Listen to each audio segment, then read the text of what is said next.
Welcome back to Footballology. So you know how we do on this channel. I need all my footballologists out there. Go and throw in your GM hats right now. And I have a question for you guys. If you're an NFL GM, do you take Tua Tagovailoa in the first round?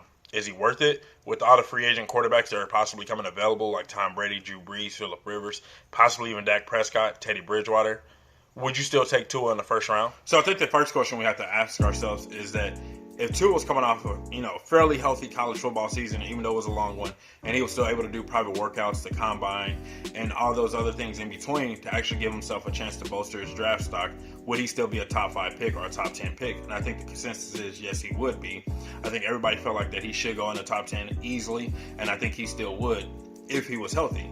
Now, since he's coming off this really severe hip injury, a lot of people don't know about it. Even though we have modern science, we've never seen anything like this. We don't know how he's going to come off of it, if he's still going to be as mobile as he was once before. If you think about it, when you throw the ball from the legs up, and he's still going to be able to generate a lot of velocity and a lot of force off his passes. So there's going to be a lot of questions there. But the real question is he still worth a first rounder? And so you think about a team like the Miami Dolphins, even though they still have Josh Rosen on the roster, would he still be a viable pick for them? Because technically you wouldn't have to actually play Tua this year, and you can give Rosen 1 year to say, let's see what we got. And if Rosen goes out and ball out, let's say Rosen just hypothetically goes out and plays really well, even though Tua's backing him up or he's on IR or PUP, and Rosen goes out and he balls out, now you have Rosen that you can move for a second round pick to another team next year who might possibly need a quarterback, or might feel like they can, do something with Rosen. Or you can go to New England and say, hey, you need a quarterback. You can have Rosen for a third, and we can go our separate ways. I mean, there's a lot of things Miami could do at this point, and that's just Miami. Now, if you're the Bengals, do you take a chance on them then and say, all right, Andy, you're going to have this last year, but next year Tua is the guy? There's so many teams out there, but then, it's just, do you waste a first-round pick on them? Do you burn that kind of first-round pick? And I think the question is, or the answer to that question is, yes, because his ceiling.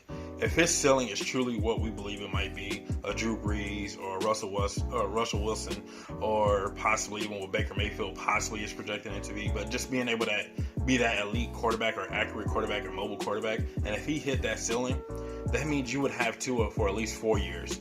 Now, if you take him in the second round, because we possibly might redshirt that first year, you would only have him for 3 years because of the way the contract works out.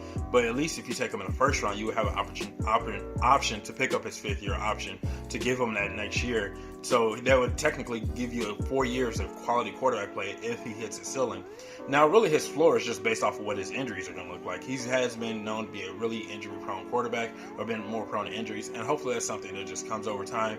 Even Matthew Stafford came out in his first couple of years, he was banged up a lot, and that was an issue with him. But I think now you see Matthew Stafford, he played a good amount of time before he ended up having a severe injury this last season. So, I mean, that's something I think we just wash out, honestly, with the whole injury bug thing. If he stays healthy and he hits his high potential, his fullest potential, I think that Tua definitely will be easily a first rounder. And as a GM right now, if I had to make my decision, I think personally, yes, I do take him, just because of the way the contract work out with this new CBA and everything.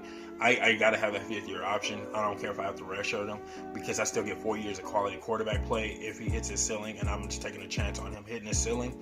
And I get those 4 years at a really good value and a really good price. And you think about a team like the Miami Dolphins, you can use that value to reinvest into your team, or use that money to reinvest into other parts of your team, which really help you. On the flip side, if you're the Miami Dolphins, taking Tua in the second round, it looks even better, because you're a team with a lot of needs, and so you can use those first rounders in other areas. Go get a Tua in the second round, but like I said, you miss out on that 5th year option. So if he hits that ceiling by year 2, you're going to be looking at some big boy money that you're going to have to pay your quarterback. And unfortunately, you don't have to have an option to pick up, or you don't have that ability to pick up that 5th year option.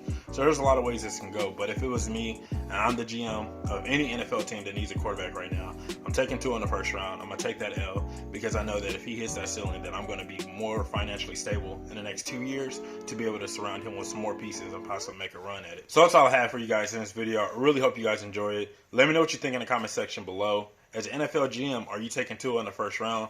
And why do you think he should be taken in the first round, or why do you think he should be taken later? Let me know what you think in the comment section below. I really want to hear from you guys. I want to hear from all my footballologists out there. And if you're not a footballologist yet, go and subscribe to the YouTube channel today. Become a footballologist. And stay safe, football fans.